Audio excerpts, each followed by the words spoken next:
Hi cine lovers, welcome back to our channel cinema world. Manashankar Varaprasad గారు పండగకు వస్తున్నారు. Trailer ఇప్పుడే రిలీజ్ అయిందండి. నేను ఇప్పుడే చూశాను ట్రైలర్ని. నాకైతే ఈ ట్రైలర్ అస్సలు అంటే అస్సలు నచ్చలేదు. ఈ ట్రైలర్ కట్ ఎంత బోరింగ్గా ఉంది అంటే ఇప్పుడు దాకా నాకున్న సినిమా మీద ఎక్స్పెక్టేషన్స్ అన్ని ఈ ఒక్క ట్రైలర్తో మటాష్ అయిపోయాయి. ఇప్పటి వరకు అనిల్ రావుపుట్టి డైరెక్ట్ చేసిన అన్ని మూవీస్లో నాకు నచ్చిన మూవీ అంటే F3. బట్ ఈ ట్రైలర్ చూసిన తర్వాత ఈ మూవీ F3 కన్నా బాగోదు అనిపిస్తుంది.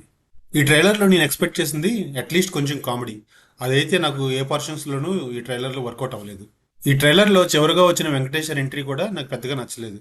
ఈ ట్రైలర్ ఈ విధంగా కట్ చేయడం ఇంటెన్షనల్లా లేదే స్టోరీలోనే అంత కామెడీ సెన్స్ లేదా అనేది కంప్లీట్ మూవీ చూస్తే తప్ప మనం గెస్ చేయలేము. ఐ హోప్ మూవీ బాగుండాలని. బట్ ఇప్పటి వరకు అయితే నాకు ఈ మూవీ మీద పెద్దగా ఎక్స్పెక్టేషన్స్ ఏమీ లేవు. మరీ ముఖ్యంగా ఈ ట్రైలర్ చూసిన తర్వాత చిరంజీవి గారికి అండ్ అనిల్ రావుపూడి గారికి ఉన్న ఇమేజ్ తో ఈ సినిమాకి ఓపెనింగ్స్ అయితే రావచ్చు, కానీ లాంగ్ రన్ లో ఈ సినిమా సస్టైన్ అవ్వాలంటే మాత్రం ఈ సినిమాలో ఫ్యామిలీ డ్రామా కానీ లేదంటే కామెడీ కానీ బాగా వర్కౌట్ అవ్వాలి. బట్ ఇప్పటి వరకు ట్రైలర్ని చూస్తే నాకు ఆ ఫీలింగ్ రాలేదు ఈ సినిమా హిట్ అవుతుంది అని. ఐ హోప్ సినిమా బాగుండాలని కోరుకుంటున్నాను. That's all for this video friends. ఈ మా వీడియో మీకు నచ్చినట్టయితే తప్పకుండా లైక్ చేసి షేర్ చేయండి. ఈ వీడియో మీద మీ ఒపీనియన్ని కామెంట్ సెక్షన్లో నాతో షేర్ చేసుకోండి.